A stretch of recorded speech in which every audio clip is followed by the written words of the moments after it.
শেষ হচ্ছে স্বজনদের প্রতীক্ষার প্রহর। জলদস্যুদের হাত থেকে মুক্ত 23 নাবিক নিয়ে কক্সবাজারে পৌঁছেছে জাহাজ এমভি আব্দুল্লাহ। আজ রাতে সেটি অবস্থান করবে কুতুবদিয়ার কাছে। নাবিকরা চট্টগ্রামে ফিরবেন কাল বিকেলে। তাদের বরণে প্রস্তুত স্বজনরা।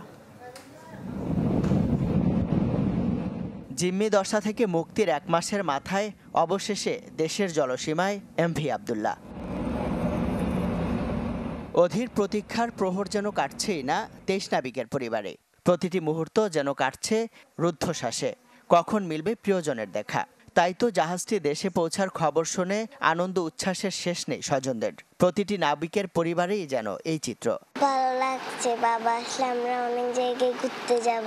কল্পনাই করতে পারতেছি না, এটা বিশ্বাসই করতে পারতেছি না যে এটা কি সত্যি নাকি স্বপ্ন দেখছি। এর আগে তো শুধু দুঃস্বপ্ন দেখতাম আমরা। আমাদের সন্তানরা আমাদের কাছে ফিরে আসতেছে, ওরা নতুন জীবন ফিরে পেয়েছে।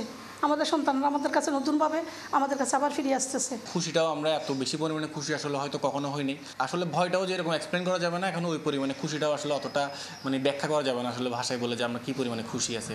আল্লাহর কাছে কৃতজ্ঞতা। আল্লাহ রাব্বুল আলামিন এটা সুযোগ করে দিয়েছে বলে আমরা এটা আমার ভাইকে আমরা ফেরত পেয়েছি। নাবিকদের চট্টগ্রামে নিয়ে আসতে কুতুবদিয়ায় গভীর সাগরে গেছে কেএসআরএম গ্রুপের জাহাজ এমভি জাহানমণি 3।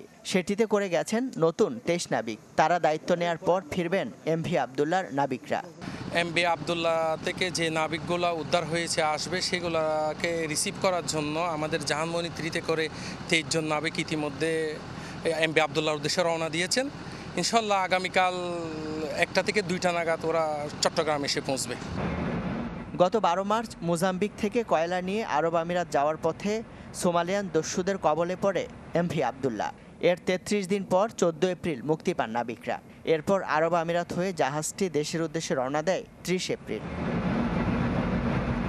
ইমদাদুল হক, চ্যানেল 24, চট্টগ্রাম।